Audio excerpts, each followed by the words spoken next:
पगली करिले छठी बरत माई बट तैयार लेके और घे माई। हाँ, पगली करिले छठी बरत माई बट तैयार लेके और घे माई। कति कृपा सलामत प्यार रहे तो हम हो जाइयो करिए माई ऊ हमारी रहे। तो हम हो जाइयो करिए माई ऊ हमारी रहे।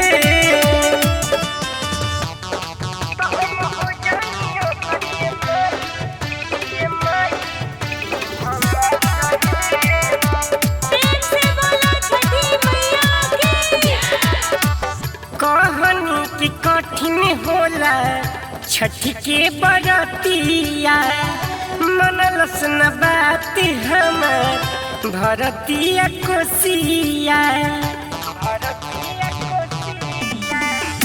कहनी की कठिन होला छठ के बरतिया मनलस न बात हमर भरतिया कोसिया।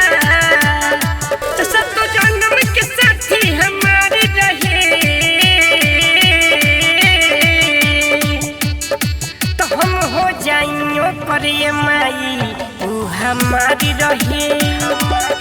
तो हम हो जाइयो करिए माई ऊ हमारी रहे।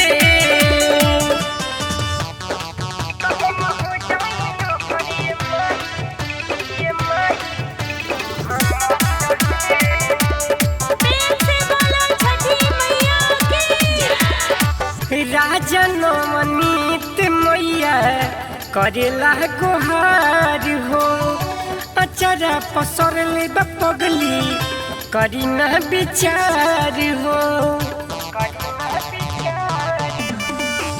राजा नवनीत गुडू करेला गुहार हो अचरा पसरले पगली करी न विचार हो। फिर नजर जोड़िया बात रहे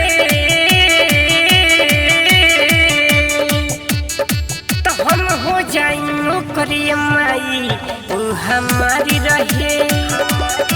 तो हम हो जाइयो करिए माई ऊ हमारी रहे। भगवती रिकॉर्डिंग स्टूडियो सुपौल बाजार JK कॉलेज के सामने।